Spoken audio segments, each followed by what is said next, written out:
Hi hello నమస్తే welcome to Deeti news. నేను మీ దీటి వెంకటస్వామి. ఈ ఛానల్ చూస్తున్న ప్రేక్షకులు శ్రేయభిలాషును మిత్రులకు నాకు రిక్వెస్ట్, దయచేసి మా ఛానల్ని సబ్స్క్రైబ్ చేసుకోవాల్సిందిగా కోరుతున్నాము. ఇక ఈరోజు వివిధ పేపర్లో ఉన్న ముఖ్యాంశాలు మనం చూద్దాం.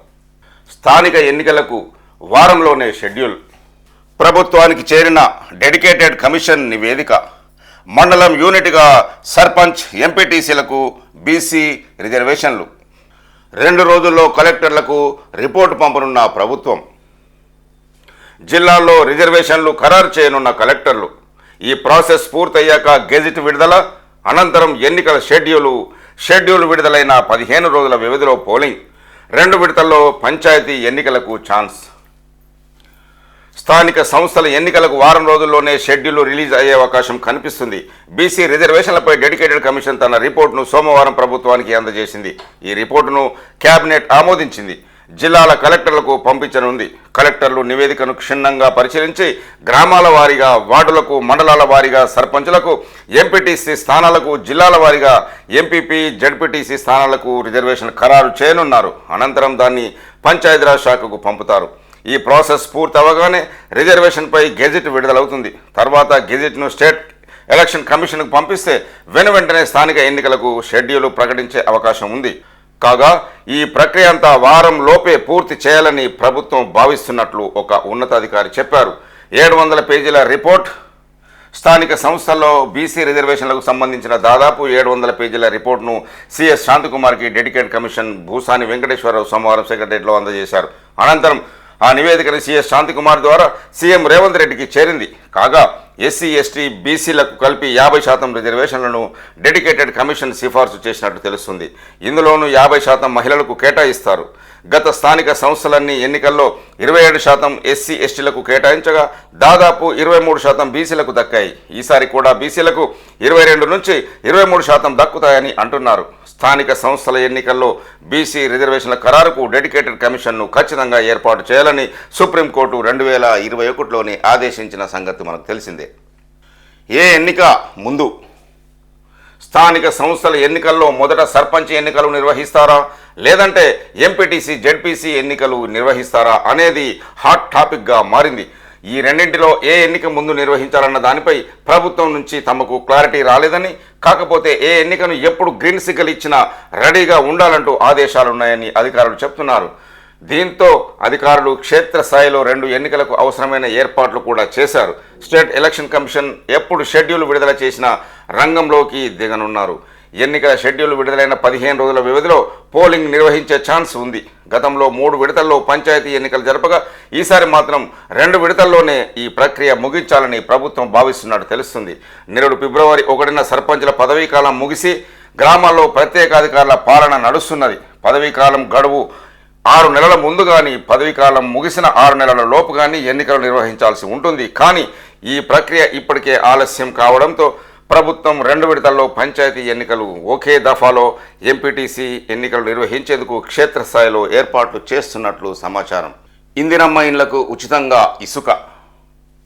ఇందిరమ్మ ఇండ్లకు ఇసుకను ఉచితంగా అందించేలాగా, సామాన్య వినియోగదారులకు తక్కువ ధరకు ఇసుక లభించేలాగా చర్యలు తీసుకోవాలని అధికారులను సీఎం రేవంత్ రెడ్డి ఆదేశాలు జారీ చేశారు. రామరాజ్యం ఆర్మీ పేరుతో వసూళ్ల దందా. ఫండింగ్ చేయనందుకే రంగరాజన్పై దాడి. వెలుగులోకి వస్తున్న వీర రాఘవరెడ్డి అరాచకాలు. హిందూ ధర్మరక్షణ కోసమంటూ రామరాజ్యం సంస్థ ఏర్పాటు. రామరాజ్యం ఆర్మీ పేరుతో 25 మంది రిక్రూట్మెంటు. ఇప్పటికే వీర రాఘవరెడ్డితో సహా 6 అరెస్ట్. మరో 16 మంది కోసం పోలీసుల గాలింపు. చిలుకూరు బాలాజీ టెంపుల్ ప్రధాన అర్చకుడు రంగరాజన్పై దాడి కేసులో సంచలన విషయాలు వెలుగులోకి వస్తున్నాయి. ఈ కేసులో ప్రధాన నిందితుడైన వీర రాఘవరెడ్డి పాత నేరస్టు అని పోలీసులు దర్యాప్తులో తేలింది. అతడు రామరాజ్యం పేరుతో వెబ్సైట్ ప్రారంభించి అక్రమ వసూళ్లకు పాల్పడుతున్నట్లు పోలీసులు గుర్తించారు. రామరాజ్యం ఆర్మీకి మద్దతు ఇవ్వాలని, ఫండింగ్ చేయాలని డిమాండ్ చేస్తూ రంగరాజన్పై దాడికి పాల్పడినట్టు గుర్తించారు. ఈ కేసులో ప్రధాన నిందితుడు వీర రాఘవరెడ్డి 45 సంవత్సరాలు ఉన్న అతన్ని శనివారం పోలీసులు అరెస్ట్ చేయగా ఖమ్మం, నిజామాబాద్ జిల్లాలకు చెందిన 2 మహిళలు సహా 5గురిని సోమవారం అరెస్ట్ చేసి రిమాండ్కు పంపించిన పోలీసులు. స్టూడెంట్ల ఫోకస్ చదువుపైనే ఉండాలి అంటున్న ప్రధానమంత్రి మోదీ. స్టేడియంలో ప్రేక్షకులు ఎంత గోల చేస్తున్నా బంతిపైనే బ్యాట్స్మెన్ ఫోకస్ చేసినట్లు ఎగ్జామ్స్ విషయంలో ఒత్తిడికి గురి కాకుండా చదువుపై మాత్రమే స్టూడెంట్లు ఫోకస్ పెట్టాలని ప్రధానమంత్రి సూచన చేశారు. 3 ఎమ్మెల్సీ స్థానాలకు 118 మంది నామినేషన్లు. కరీంనగర్ గ్రాడ్యుయేట్ స్థానానికి 80, టీచర్ స్థానానికి 15. నల్గొండ టీచర్ ఎమ్మెల్సీ స్థానానికి 23 మంది నామినేషన్. ముగిసిన గడువు చివరి రోజు పోటెత్తిన అభ్యర్థులు. ఈ నెల 27న పోలింగ్, వచ్చే నెల 3న కౌంటింగ్. రాష్ట్రంలో 3 ఎమ్మెల్సీ స్థానాలకు మొత్తం 118 మంది నామినేషన్లు దాఖలు చేశారు. కరీంనగర్ గ్రాడ్యుయేట్ టీచర్స్, నల్గొండ ఉపాధ్యాయ ఎమ్మెల్యేకి ఈ నెల 3న నామినేషన్ల ప్రక్రియ మొదలైంది. సోమవారం మధ్యాహ్నం 3 గంటలకు చివరి గడువు పూర్తయింది. గడువు ముగిసే సమయానికి గ్రాడ్యుయేట్ ఎమ్మెల్సీకి 80 మంది, టీచర్స్ ఎమ్మెల్సీలకు 38 మంది నామినేషన్ వేసినట్లు అధికారులు గుర్తించారు. ఎమ్మెల్సీ ఎన్నికలకు బీఆర్ఎస్ దూరం. రెండోసారి బరిలో నిలవని గులాబీ పార్టీ. కేసీఆర్, హరీష్, కేటీఆర్, కవిత ప్రాతినిధ్యం వహిస్తున్న చోట పోటీ చేయకపోవడంపై పొలిటికల్ వర్గాల్లో చర్చ జరుగుతుంది. సర్పంచ్ల ఎన్నికల్లో కోతుల పంచాయతీ. ఎన్నికల ఎజెండాగా మారిన మంకీ సమస్య. వాటి బెడద నివారిస్తేనే ఓట్లు వేస్తామంటున్న జనం. ఇప్పటికే పలు గ్రామాల్లో తీర్మానాలు, గతంలో కోతులను పట్టిస్తామని హామీలిచ్చి సర్పంచులుగా గెలిచిన కొందరు ఈసారి కూడా అలాంటి ముందస్తు హామీలిస్తున్న ఆశావాహులు. కోతులను పట్టించే పనిలో ఇప్పటికే పలువురు బిజీ. ఈసారి పంచాయతీ ఎన్నికల్లో పోటీ చేసే అభ్యర్థులు కోతులను తిప్పలు తప్పేలా లేవు. గ్రామాల్లో సీసీ రోడ్లు వేస్తామని, డ్రైనేజీలు కడతామని, డ్రింకింగ్ వాటర్ ఇస్తామని గతంలో ఓట్లు అడిగేవారు. జనం సైతం ఇలాంటి హామీలే కోరుకునేవారు. కానీ ఈసారి గ్రామాలలో సీన్ మరోలాగా ఉంది. రోడ్లు, డ్రైనేజీల సంగతి ఏమో కానీ కోతుల బెడద తీర్చే వారికే మా ఓట్లు వేస్తామంటూ ఖచ్చితంగా చెప్తున్నారు. స్టీల్స్, అల్యూమినియంపై 25% టారిఫ్ అన్ని దేశాలపైన వేస్తామని ట్రంప్ ప్రకటన. Canada, Mexico, China, South Korea, బ్రెజిల్పై ఎక్కువ ప్రభావం. మన దేశం కంపెనీలపైన కూడా ఎఫెక్ట్. యుఎస్పై ఎక్కువ సుంకాలు విధిస్తున్న దేశాలపై అంతే స్థాయిలో పన్నులు వేస్తామని ట్రంప్ హెచ్చరిక చేశారు. గల్ఫ్ ఆఫ్ మెక్సికో పేరు గల్ఫ్ ఆఫ్ అమెరికాగా పేరు మార్చనున్న ట్రంప్. మహాకుంభమేళాలో 300 కిలోమీటర్లకు పైగా ట్రాఫిక్ జామ్. మహాకుంభమేళాకు పోటెత్తుతున్న భక్తులు. ఇది ప్రపంచంలోని అతిపెద్ద ట్రాఫిక్ జామ్.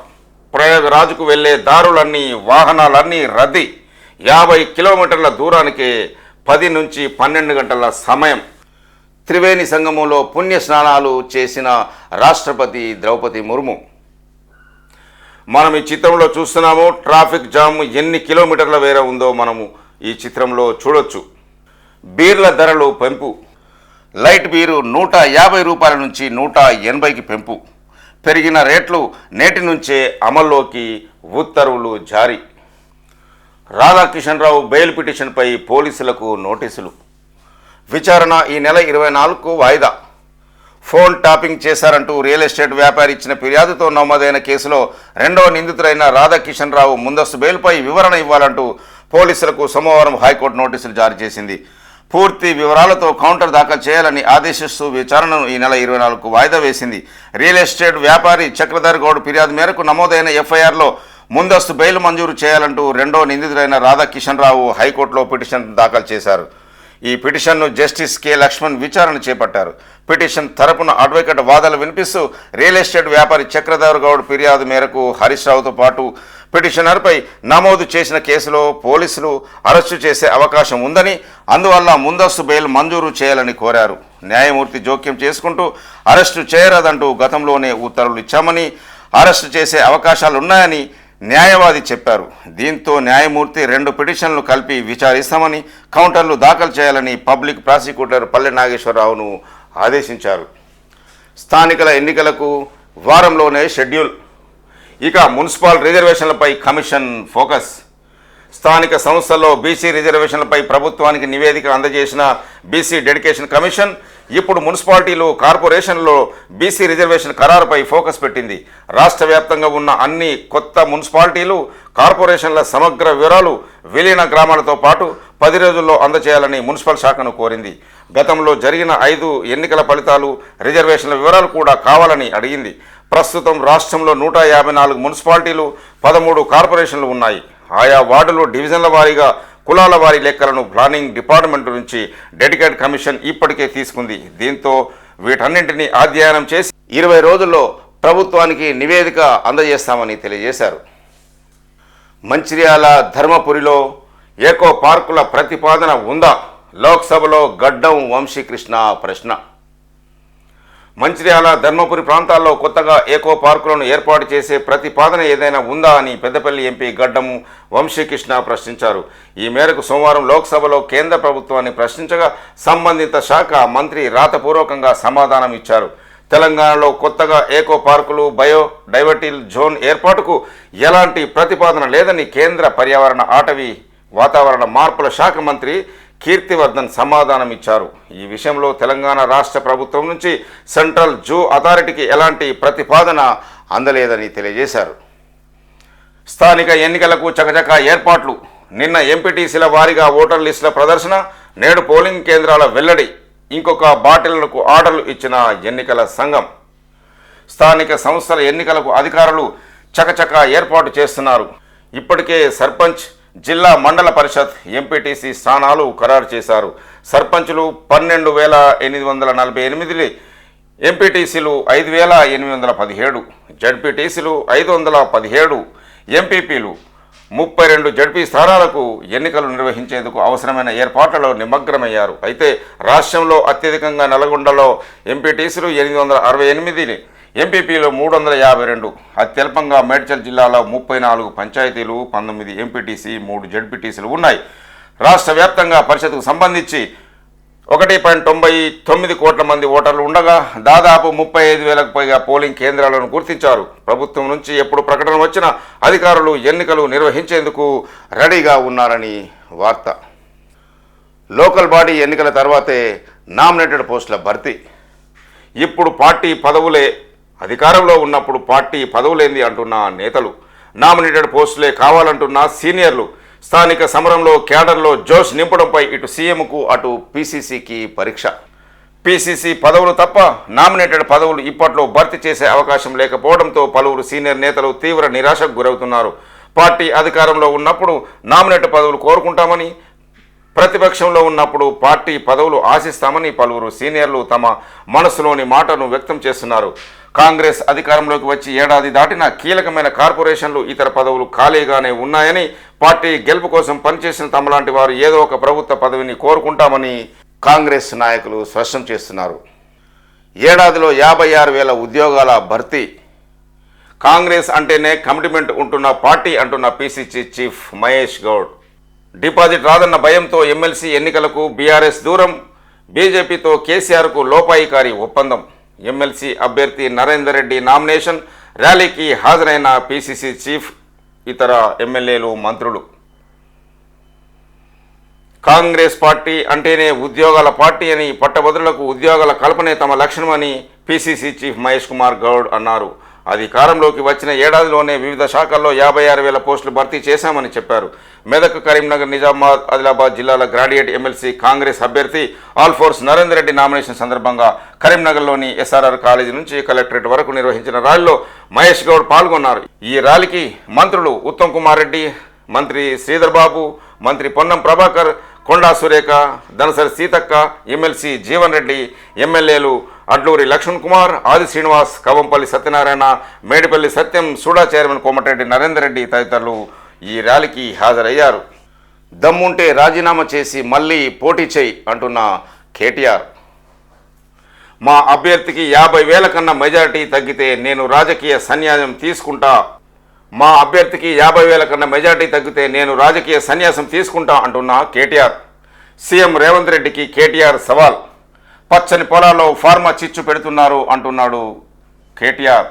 రైతు భరోసా ఏమైంది, రుణమాఫీ సంగతి ఏమైందని కాంగ్రెస్ ప్రభుత్వాన్ని నిలదీసిన కేటీఆర్. కొడంగల్ ఎమ్మెల్యే పదవికి రాజీనామా చేసి తమ అభ్యర్థిపై పోటీ చేసి గెలవాలని సీఎం రేవంత్ రెడ్డికి బీఆర్ఎస్ వర్కింగ్ ప్రెసిడెంట్ కేటీఆర్ సవాల్ విసిరారు. తమ అభ్యర్థికి 50,000కు ఒక్క ఓటు తక్కువ మేరటి వచ్చినా తాను రాజకీయ సన్యాసం తీసుకుంటానని ప్రకటించారు. దమ్ముంటే రేవంత్ రెడ్డి కొడంగల్ ఎమ్మెల్యే పదవికి రాజీనామా చేసి మళ్ళీ రా, ఎవరు గెలుస్తారో చూద్దాం. మా పట్నం నరేందర్ రెడ్డి నామినేషన్ వేసి ఇంట్లోనే కూసుంటాడు, బయటికి కూడా రాడు. ఆయన గెలవడమే కాదు, 50,000కు ఒక్క ఓటు తగ్గకుండా వచ్చినా నేను రాజకీయ సన్యాసం తీసుకుంటా, రాజకీయాలనే ఉండా, నా సవాలుకు సిద్ధమా అని రేవంత్ రెడ్డిపై ప్రశ్నించారు కేటీఆర్.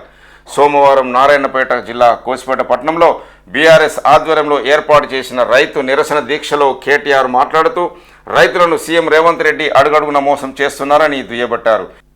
అధికారంలోకి వస్తే ఎకరాకు 10,000కు బదులు 15,000 పెట్టుబడి సాయం ఇస్తామని నమ్మబలికి ఇప్పుడు చేస్తున్నది ఏమిటి? అధికారంలోకి వచ్చి ఏడాది గడిచినా రాష్ట్రంలో ఏ ఒక్క గ్రామంలో 100% రైతులకు రైతు భరోసా వేసిన పాపన పోలేదు. మొదట రూపాయలు 15,000 ఎకరాకు చెల్లిస్తానని గొప్పలు చెప్పిన రేవంత్ రెడ్డి వానాకాలం సీజన్ ముగిసినా రైతు భరోసా ఇవ్వలేదు. చివరికి రైతు భరోసా మొత్తాన్ని 12,000కు తగ్గించినా అది కూడా ఇవ్వకుండా కాలయాపన చేస్తున్నాడని కేటీఆర్ ఫైర్ చేశారు. కేసీఆర్ పాలన ఐఫోన్ లాంటిదని, రేవంత్ రెడ్డి పాలన చైనా ఫోన్ లాంటిదని విమర్శలు చేసిన ఎమ్మెల్సీ కవిత. రాష్ట్రంలో గత సీఎం కేసీఆర్ పాలన ఐఫోన్ లాగా ఉంటే ప్రస్తుతం సీఎం రేవంత్ రెడ్డి పాలన చైనా ఫోన్ లాగా ఉందని బీఆర్ఎస్ నేత ఎమ్మెల్సీ కల్వకుంట్ల కవిత ఎద్దేవా చేశారు. సోమవారం జగిత్యాల జిల్లా బీఆర్ఎస్ పార్టీ ఆఫీసులో ఆమె మీడియాతో మాట్లాడుతూ బీసీల లెక్కలను తప్పుగా చూపిస్తూ కాంగ్రెస్ ప్రభుత్వం మోసం చేస్తుందని మండిపడ్డారు. బీసీలకు 42% రిజర్వేషన్లు ఇచ్చేదాకా తాము కొట్లాడతామన్నారు. మంత్రి పొన్నం ప్రభాకర్ బీసీ సంఘాల నాయకులతో తూతూ మంత్రంగా చర్చలు జరిపారని విమర్శలు చేశారు. బీసీ సంక్షేమంపై చిత్తశుద్ధి ఉంటే సీఎం రేవంత్ రెడ్డి బీసీ సంఘాల నాయకులతో నేరుగా చర్చలు జరపాలని డిమాండ్ చేశారు. బీసీల్లో కులాల వారీగా జనాభా వివరాలను ఎందుకు బయటపెట్టడం లేదని ఆమె ప్రశ్నించారు. ఎండిపోయిన పొలాలతో రైతులు బాధపడుతున్నారని, కేసీఆర్పై అక్కస్తో మేడిగడ్డ ప్రాజెక్టును బంద్ పెట్టారన్నారు. సీఎం రేవంత్ రెడ్డి రాజకీయ కక్షను పక్కన పెట్టి కాళేశ్వరం నీళ్లు విడుదల చేయాలన్నారు. జగిత్యాల ఎమ్మెల్యే సంజయ్ కుమార్ బీఆర్ఎస్ పార్టీకి ద్రోహం చేసి కాంగ్రెస్లో చేరారని కవిత విమర్శలు చేశారు. ఇక్కడ బై ఎలక్షన్ వస్తే కాంగ్రెస్ పార్టీ గల్లంతు అవుతుందన్నారు. ఈ కార్యక్రమంలో ఎమ్మెల్సీ రమణ, పార్టీ నేతలు విద్యాసాగర్ రావు, వసంతలు పాల్గొన్నారు. 3 రోజుల్లో 2008 డిఎస్సి అభ్యర్థులకు నియామక పత్రాలు. హైకోర్టుకు చెప్పిన విద్యాశాఖ కమిషనర్ ఉత్తర్వులు అమలు చేయకపోవడంపై కోర్టు సీరియస్. డిఎస్సి 2008లో అర్హత సాధించిన 1,382 మంది బీఎడ్ అభ్యర్థుల నియామక ప్రక్రియ 3 రోజుల్లో పూర్తి చేస్తామని పాఠశాల విద్యాశాఖ కమిషనర్ ఈవి నరసింహారెడ్డి హైకోర్టుకు తెలియజేశారు. ఎన్నికల కమిషన్ అనుమతి మంజూరు చేసిందని, దీంతో నియామక ప్రక్రియ ప్రారంభించామని ఆయన వెల్లడించారు. అర్హత సాధించిన అభ్యర్థులను మిగిలిన పోస్టుల్లో కాంట్రాక్టు పద్ధతిలో భర్తీ చేయాలని ఉత్తర్వులు జారీ చేసినా అమలు చేయకపోవడంపై పాఠశాల విద్యాశాఖ కమిషనర్ ఈవి నరసింహారెడ్డిపై హైకోర్టు ఆగ్రహం వ్యక్తం చేసింది. కోర్టు ఉత్తర్వులు జారీ చేసినా ఎందుకు అమలు చేయలేదని అడిగింది. కోర్టు ధిక్కరణంగా పరిగణించి ఉత్తర్వులు జారీ చేయాల్సి వస్తుందని, ఇలా చేస్తే మీ కెరీర్ ప్రతిపక్షాల ప్రభావం పడుతుందని హెచ్చరించింది. ఈ వ్యవహారంపై జస్టిస్ అభినంద్ కుమార్ షావిలి, జస్టిస్ ఈ తిరుమలాదేవితో కూడిన బెంచ్ సోమవారం విచారణ చేపట్టింది. ప్రభుత్వ న్యాయవాది వాదన వినిపిస్తూ డిఎస్సి 2008కి సంబంధించి 1,382 పోస్టులను కాంట్రాక్టు పద్ధతిన భర్తీ చేయడానికి ఎన్నికల కమిషన్ అనుమతి తీసుకున్నామన్నారు. కొంత గడువు కావాలని కోరారు. ప్రభుత్వ న్యాయవాది వాదనపై అసంతృప్తి వ్యక్తం చేసిన బెంచ్ ఉత్తర్వులు అమలు చేయకపోవడంతో కార్యదర్శి, కమిషనర్ హాజరు కావాల్సి ఉంటుందని, ఉత్తర్వులు జారీ చేసినా అమలు చేయరా అని నిలదీసింది. అధికారులు ఎందుకు హాజరు కావడం లేదని నాన్ బెయిలబుల్ వారెంట్లు జారీ చేస్తామని హెచ్చరించింది. దీంతో మధ్యాహ్నం దాకా గడువు ఇవ్వాలని న్యాయవాది అభ్యర్థించారు. మధ్యాహ్నం పాఠశాల విద్యా కమిషనర్ ఈవి నరసింహారెడ్డి హాజరై 3 రోజుల్లో నియామక ప్రక్రియ పూర్తి చేశామని హైకోర్టుకు సమాధానం చెప్పారు. సీఎం రేవంత్ రెడ్డిని కలిసిన సచిన్ పైలట్. సీఎం రేవంత్ రెడ్డిని సోమవారం ఆయన నివాసంలో కాంగ్రెస్ జాతీయ ప్రధాన కార్యదర్శి, రాజస్థాన్ మాజీ డిప్యూటీ సీఎం సచిన్ పైలట్ మర్యాదపూర్వకంగా కలిశారు. ఢిల్లీ నుంచి శంషాబాద్ ఎయిర్పోర్టుకు చేరుకున్న సచిన్కు రాష్ట్ర ప్రభుత్వ సలహాదారు హర్కర వేణుగోపాల్, ఎమ్మెల్యే మల్రెడ్డి రంగారెడ్డి, ఇతర నాయకులు స్వాగతం పలికి సీఎం రేవంత్ రెడ్డి ఇంటికి తీసుకువెళ్లారు. సచిన్కు సీఎం తన ఇంటి వద్ద స్వాగతం పలికి ఇద్దరు కలిసి కొద్దిసేపు మాట్లాడుకున్నారు. అనంతరం పైలట్ హైదరాబాద్ శివార్లోని అబ్దుల్లాపూర్ మెట్లో శ్రీ భగవాన్ దేవనారాయణ ఆలయ ప్రాణ ప్రతిష్ఠా కార్యక్రమంలో పాల్గొని అక్కడి నుంచి ఢిల్లీకి వెళ్ళిపోయారు. ఖమ్మం మార్కెట్కు 1,00,000 బస్తాల మిర్చి ఈ సీజన్లోనే అత్యధికంగా రాక. తేజ రకం క్వింటా జెండా పాటకు 14,000, క్వింటాలు 6,000 వరకు తగ్గించి కొనుగోలు చేసిన వ్యాపారులు. వరంగల్ ఎనమాముల మార్కెట్కు పోటెత్తిన మిర్చి, గిట్టుబాటు ధర దక్కక రైతుల్లో ఆందోళన. వ్యవసాయ ఉత్పత్తులను విదేశాలకు ఎక్స్పోర్ట్ చేస్తాం. బహ్రెయిన్ ఛాంబర్ ఆఫ్ కామర్స్ ప్రతినిధులతో మంత్రి తుమ్మల నాగేశ్వరరావు భేటీ. రాష్ట్ర వ్యవసాయ ఉత్పత్తులను ప్రపంచ దేశాలకు ఎక్స్పోర్ట్ చేసే దిశగా ప్రయత్నాలు చేస్తున్నామని వ్యవసాయ శాఖ మంత్రి తుమ్మల నాగేశ్వరరావు తెలిపారు. సోమవారం బహ్రెయిన్ ఛాంబర్ ఆఫ్ కామర్స్ ప్రతినిధులతో హైదరాబాద్లోని లూలు మాల్లో ఆయన సమావేశమయ్యారు. మంత్రి మాట్లాడుతూ వ్యవసాయ ఆహార ఉత్పత్తులతో పాటు వాణిజ్య ఉత్పత్తులకు తెలంగాణ అనుకూలంగా ఉన్నారు. తమ ప్రభుత్వం స్నేహపూర్వక వాతావరణంతో వ్యాపార వాణిజ్య ద్వైపాక్షిక సంబంధాలు మెరుగుపరుచుకోవడానికి సుముఖంగా ఉందని తుమ్మల నాగేశ్వరరావు అన్నారు. కొత్త టూరిజం పాలసీలో వారసత్వ కట్టడాలను చేర్చండి అంటూ అధికారులకు సిఎస్ శాంతకుమారి ఆదేశాలు. రాష్ట్రంలో పర్యాటక రంగం అభివృద్ధికి సంబంధించి ప్రదేశాలను వారసత్వ కట్టడాలను గుర్తించి కొత్త టూరిజం పాలసీలో పొందుపరచాలని అధికారులకు సిఎస్ శాంతకుమారి ఆదేశాలు జారీ చేశారు. రాష్ట్ర ప్రభుత్వం చేపట్టనున్న నూతన టూరిజం పాలసీ 2025పై సిఎస్ శాంతకుమారి అధ్యక్షన ఉన్నత స్థాయి సమీక్షా సమావేశం డాక్టర్ అంబేద్కర్ సచివాలయంలో సోమవారం జరిగింది. రాష్ట్రంలో ఎకో టెంపుల్ హెల్త్ టూరిజం ప్రాజెక్టులను అభివృద్ధి చేసే తద్వారా పర్యాటకుల సంఖ్యను భారీ ఎత్తున ఆకర్షించడానికి ప్రతిపాదనలు సిద్ధం చేయాలని ఆమె అధికారులను ఆదేశించారు. చిలుకూరు టెంపుల్ రంగరాజన్పై దాడి దురదృష్టకరం, బాధ్యులపై కఠిన చర్యలు తీసుకోవాలి అంటున్న కేంద్ర మంత్రి. తెలంగాణ రాష్ట్ర బీజేపీ అధ్యక్షుడు కిషన్ చిలుకూరు బాలాజీ ఆలయ ప్రధాన అర్చకుడు శ్రీ రంగరాజన్పై జరిగిన దాడిని ఖండిస్తున్నట్టు కేంద్ర మంత్రి కిషన్ రెడ్డి తెలిపారు. ఉన్నత స్థాయి పదవులను త్రుజించి సనాతన ధర్మ పరిరక్షణకు రంగరాజన్ అంకిత భావంతో సేవలు అందిస్తున్నారని చెప్పారు. భక్తులకు ఆధ్యాత్మిక మార్గదర్శనం కల్పిస్తూ ఉన్నతమైన ధార్మిక విలువలను పాటిస్తున్నారని చెప్పారు. అలాంటి గౌరవప్రదమైన అర్చక వృత్తిలో ఉన్న వ్యక్తిపై జరిగిన అమానుష దాడి దురదృష్టకరం పేర్కొన్నారు. ఈ మేరకు సోమవారం కేంద్ర మంత్రి కిషన్ రెడ్డి కార్యాలయం ఒక ప్రకటన రిలీజ్ చేసింది.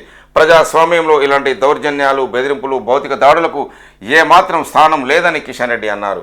ఇది సనాతన ధర్మంపై జరిగిన దాడిగా భావించాలని చెప్పారు. యువతకు, విద్యార్థులకు ఆధ్యాత్మిక దిశానిర్దేశం చేస్తున్న శ్రీరంగరాజన్ భారతీయ సంస్కృతి సాంప్రదాయాలను కాపాడే విషయంలో ముందు వరుసలో ఉన్నారని వెల్లడి చేశారు. రంగరాజన్పై జరిగిన దాడిని సమాజంలోని ప్రతి ఒక్కరూ ఖండించాలని పిలుపునిచ్చారు. నిందితులపై కఠిన చర్యలు తీసుకోవాలన్నారు. భవిష్యత్తులో ఇలాంటి ఘటనలు పునరావృతం కాకుండా కట్టడి చేయాలని రాష్ట్ర ప్రభుత్వాన్ని కోరిన కిషన్ రెడ్డి రంగరాజన్పై దాడి చేసిన నిందితులను కఠినంగా శిక్షించాలి అంటున్న మంత్రి కొండా సురేఖ. రంగరాజన్కు సీఎం రేవంత్ రెడ్డి ఫోన్లో పరామర్శ, ఇంటికి వెళ్ళి పరామర్శించిన మంత్రి కొండా సురేఖ. దాడిని ఖండించిన మంత్రి శ్రీధర్ బాబు, పవన్ కళ్యాణ్, కేటీఆర్. చిత్రంలో చూడొచ్చు రంగరాజన్ను పరామర్శిస్తున్న మంత్రి కొండా సురేఖ. చిలుకూరు బాలాజీ టెంపుల్ ప్రధాన అర్చకుడు రంగరాజన్పై జరిగిన దాడిని సీఎం రేవంత్ రెడ్డి తీవ్రంగా ఖండించారు. సోమవారం ఆయన ఫోన్లో రంగరాజన్ను పరామర్శించారు. ఈ సందర్భంగా సీఎం మాట్లాడుతూ నిందితులపై కఠిన చర్యలు తీసుకుంటామని తెలియజేశారు. ప్రభుత్వం అండగా ఉంటుందని రంగరాజన్కు భరోసా ఇచ్చారు. రంగరాజన్ ఆయన తండ్రి సౌందరరాజన్ను మంత్రి కొండా సురేఖ ఇంటికి వెళ్లి పరామర్శించారు. ఈ సందర్భంగా ఆమె మాట్లాడుతూ సంఘ వ్యతిరేక శక్తులు తమ స్వప్రయోజనాల కోసం రాముడి పేరుతో రాజకీయాలు చేస్తున్నాయని, రామరాజ్యం పేరుతో రాష్ట్రంలో అశాంతిని సృష్టిస్తుంటే రావణ రాజ్యం చేస్తామంటే చూస్తూ ఊరుకోం అంటూ మంత్రి కొండా సురేఖ వార్నింగ్ ఇచ్చారు. ఈ ఘటనపై తెలంగాణ సమాజం శాఖలుగా చీలిపోయి భావోద్వేగాలకు లోను కాకుండా సంయమనం పాటించాలి అని పేర్కొన్నారు. రంగరాజన్పై దాడిని మంత్రి శ్రీధర్బాబు కూడా ఖండించారు. ఇది హేయమైన చర్య అని మండిపడ్డారు. రామరాజ్యం పేరుతో రౌడీజం చేస్తే ఉపేక్షించేది లేదని మంత్రి శ్రీధర్బాబు అన్నారు. ఇది ధర్మ పరిరక్షణపై దాడి అంటున్న ఏపీ ఉప ముఖ్యమంత్రి పవన్ కళ్యాణ్. రంగరాజన్పై దాడిని AP deputy CM Pawan Kalyan ఖండించారు. ఇది ధర్మ పరిరక్షణపై జరిగిన దాడిగా భావించాలన్నారు. కొన్ని దశాబ్దాలుగా ధర్మ పరిరక్షణ, ఆలయాల వారసత్వ సాంప్రదాయాలు పవిత్రను కాపాడేందుకు రంగరాజన్ పోరాటం చేస్తున్నారు. ఆయనపై దాడి వెనుక ఉన్న కారణాలేంటో పోలీసులు నిగ్గు తేల్చాలి. ఆ మూకను నడిపిస్తున్నది ఎవరో గుర్తించి వారిని కఠినంగా శిక్షించాలని పవన్ కళ్యాణ్ కోరారు. ఈ దాడిని తెలంగాణ ప్రభుత్వం తీవ్రంగా పరిగణించాలి అని కోరారు. కాగా జనసేన ఉపాధ్యక్షుడు TTD board member Bongunuru Mahender Reddy, party Telangana incharge Nemuru Shekar Goud కూడా సోమవారం రంగరాజన్ను పరామర్శించారు. ఆర్ఎంపీ పీఎంపీలకు ఇచ్చిన హామీలు నెరవేర్చాలి అంటూ తెలంగాణ రాష్ట్ర ప్రభుత్వంపై విమర్శలు చేసిన ఎమ్మెల్యే హరీష్ రావు, వారికి శిక్ష ఇచ్చి సర్టిఫికెట్లను మంజూరు చేయాలి అంటున్న హరీష్, కాంగ్రెస్ పార్టీ ఎన్నికల టైంలో ఆర్ఎంపీ పీఎంపీలకు ఇచ్చిన హామీలను అమలు చేయాలని మాజీ మంత్రి హరీష్ రావు డిమాండ్ చేశారు. వారికి శిక్షణనిచ్చి సర్టిఫికెట్లను మంజూరు చేయాలని కోరారు. తెలంగాణ గ్రామీణ వైద్యుల సమాఖ్య ఆధ్వర్యంలో సోమవారం ఇందిరా పార్క్ ధర్నా చౌక్లో ఆర్ఎంపీ పీఎంపీల సమస్యలు పరిష్కరించాలని కోరుతూ రాష్ట్ర అధ్యక్షుడు పి మల్లేశం అధ్యక్షున మహాధర్నా జరిగింది. ఈ ధర్నాకు స్థానిక ఎమ్మెల్యే మూటా గోపాల్తో కలిసి మాజీ మంత్రి హరీష్ రావు హాజరై మాట్లాడారు. ఆర్ఎంపీ పీఎంపీ డాక్టర్లపై కాంగ్రెస్ ప్రభుత్వం మెడికల్ కౌన్సిల్ ద్వారా దాడులు చేస్తున్నదని ఆరోపించారు. అక్రమ కేసులు పెట్టి వారిని భయపెడుతున్నదని ఆరోపించారు. వెంటనే వేధింపులను ఆపి పెట్టిన కేసులు ఉపసంహరించుకోవాలని డిమాండ్ చేశారు. కాంగ్రెస్ ప్రభుత్వం అధికారంలోకి వచ్చాక అందరి బతుకులు రోడ్డున పడ్డాయని, రుణమాఫీ కూడా పూర్తి స్థాయిలో జరగలేదని హరీష్ రావు ధ్వజమెత్తారు. సింగరేణిలో కొత్తగా 2 డైరెక్టర్ల నియామకం. ఆపరేషన్స్, ప్రాజెక్ట్ అండ్ ప్లానింగ్ విభాగాల్లో నియామకం. హైదరాబాద్ సింగరేణి భవన్లో ఛార్జీ తీసుకున్న డైరెక్టర్లు: కె వెంకటేశ్వర్లు డైరెక్టర్ ఆపరేషన్స్గా, ఎల్వి సూర్యనారాయణ డైరెక్టర్ P&Pగా నియమితులయ్యారు. సింగరేణి సంస్థలో కొత్తగా 2 డైరెక్టర్లు సోమవారం హైదరాబాద్ సింగరేణి భవన్లో ఛార్జీ తీసుకున్నారు. ఆపరేషన్స్ విభాగం డైరెక్టర్గా Adriyala longwall project ALP general manager Shri Koppula Venkateswarlu, project and planning విభాగం డైరెక్టర్గా Srirampur area general manager LV సూర్యనారాయణను నియమితులయ్యారు. మనుగూరు ఏరియాలో వెంకటేశ్వర్లు జేఎంఈటీగా చేరి రామగుండం, మందమరి, కొత్తగూడెం తదితర ఏరియాల్లో ఓవర్మెన్గా, అండర్ మేనేజర్గా, సేఫ్టీ ఆఫీసర్గా, ఏజెంట్గా విధులు నిర్వహించారు. ప్రస్తుతం సింగరేణిలో ప్రతిష్టాత్మకమైన ఆడ్రియాల లాంగ్వాల్ ప్రాజెక్టుకు జనరల్ మేనేజర్గా ఉన్నారు. అలాగే ఎల్వి సూర్యనారాయణ కూడా వివిధ హోదాల్లో పనిచేసి రామగుండం 2, శ్రీరాంపూర్ ఏరియాలకు జనరల్ మేనేజర్గా విధులు నిర్వహించారు. కొత్తగా డైరెక్టర్ల ఎంపిక చేపట్టగా 10 మంది జనరల్ మేనేజర్లు అటెండ్ కాగా ఇంటర్వ్యూ కమిటీ ప్రతిభ ఆధారంగా 2 ఎంపిక చేసింది. కొత్త డైరెక్టర్లను minimum wage advisory board chairman, INTUC secretary general B Janak Prasad Singareni భవన్లో కలిసి సన్మానించి వారికి శుభాకాంక్షలు తెలియజేశారు. సింగరేణిలో కొత్తగా డైరెక్టర్లుగా నియమితులైన శ్రీ కొప్పుల వెంకటేశ్వర్లు గారికి, శ్రీ ఎల్ సూర్యనారాయణ గారికి DT న్యూస్ తరపున శుభాకాంక్షలు తెలియజేస్తున్నాం. ఇసుక మాఫీపై ఉక్కుపాదం. ఇందిరమ్మ ఇళ్లకు ఉచితంగా సరఫరా. జిల్లాలో ఎస్పీలు, కలెక్టర్లకు రవాణా పర్యవేక్షణ బాధ్యతలు. హైదరాబాద్ హైడ్రా కమిషనర్కు ముఖ్యమంత్రి రేవంత్ రెడ్డి ఆదేశాలు. గనులు, ఖనిజాభివృద్ధి శాఖపై సమీక్ష. 50% ఎస్సీ ఎస్టీలకు పోను, మిగతావి బీసీలకు. స్థానిక సంస్థల్లో రిజర్వేషన్లపై ప్రత్యేక కమిషన్ సిఫారసు, ప్రభుత్వానికి నివేదిక. ఇందిరమ్మ ఇళ్లకు ఉచిత ఇసుక అందించేలాగా చర్యలు తీసుకోవాలని అధికార యంత్రాంగాన్ని ముఖ్యమంత్రి రేవంత్ రెడ్డి ఆదేశించారు. హైదరాబాద్లోని తన నివాసంలో సోమవారం గనులు, ఖనిజాభివృద్ధి శాఖపై సీఎం సమీక్ష నిర్వహించారు. సామాన్య వినియోగదారులకు తక్కువ ధరకే ఇసుక అందించేలా చర్యలు తీసుకోవాలని, పేదలకు అందుబాటులో ఉండాలి, బ్లాక్ మార్కెటింగ్ను అరికట్టాలి, ఇసుక మాఫియాపై ఉక్కుపాదం మోపాలి, అక్రమ రవాణా చేసే ఎంతటి వారైనా ఉపేక్షించేది లేదు అని సీఎం రేవంత్ రెడ్డి అధికారులను ఆదేశించారు. కౌరవ పాలనపై కురుక్షేత్రం ఇది అంటున్న కేటీఆర్. పోరాటాల పురిటి బిడ్డ భూమి. లగచెల్ల సినతల్లి ఫాత్రివత్ జ్యోతి బిడ్డకు కేటీఆర్ నామకరణం. భూ పోరాటాల నడుమ పుట్టిన బిడ్డకు భూమి నాయక్గా పేరు. లక్షల చప్పట్ల మధ్య పేరు పెట్టిన బీఆర్ఎస్ వర్కింగ్ ప్రెసిడెంట్ ఈ చిత్రంలో చూడొచ్చు. లగచెర్ల భూబాధిత రైతులు ఫాత్లావత్ జ్యోతి ప్రవీణ్ నాయక్ బిడ్డకు భూమిగా నామకరణం చేసిన బీఆర్ఎస్ వర్కింగ్ ప్రెసిడెంట్ కేటీఆర్. చిత్రంలో పార్టీ నేతలు పట్నం నరేందర్ రెడ్డి, సవితా ఇంద్రారెడ్డి, శ్రీనివాస్ గౌడ్, వేముల ప్రశాంత్ రెడ్డి చూడొచ్చు. నేర ప్రజాప్రతినిధులపై శాశ్వత నిషేధం. 3 వారాల్లో మీ అభిప్రాయం చెప్పండి అంటూ కేంద్రం ఈసీకి సుప్రీంకోర్టు ఆదేశం. శిక్ష పడిన వారిని పార్టీ పదవుల్లో ఉండరాదని చెబితే వారు తమ భార్యల ద్వారానో మరెవరి ద్వారానో రిమోట్ కంట్రోల్తో పార్టీని నడిపిస్తారు. అందువల్ల అన్ని రకాల పరిస్థితులను ఊహించి కట్టుదిట్టమైన చర్యలు తీసుకోవాలి. మేం తీసుకున్న నిర్ణయం లోపభూయిష్టంగా ఉండరాదు. దానివల్ల తీర్పు ఎలాంటి ప్రభావం చూపకపోగా వ్యవస్థపై ప్రజలు మరింత విశ్వాసం కోల్పోతున్నారు అంటున్న సుప్రీంకోర్టు. రాజకీయాలు నేరమయం కావడం తీవ్ర అంశమని ధర్మాసనం వ్యాఖ్య. క్రిమినల్ కేసుల్లో దోషిగా తేలిన వారు పార్లమెంటుకు ఎలా వస్తారని విస్మయం. 42% మంది సీటింగ్ సభ్యులపై పెండింగ్ కేసులు ఉండడం సిగ్గుచేటు. శిక్ష పడ్డ ప్రజాప్రతినిధులపై కేవలం 6 ఏళ్ల పాటే అనర్హత వేటు వేస్తారా? వారిపై శాశ్వత వేటు వేయాలి. చట్టాలు చేసేవారి పవిత్రంగా ఉండాలి.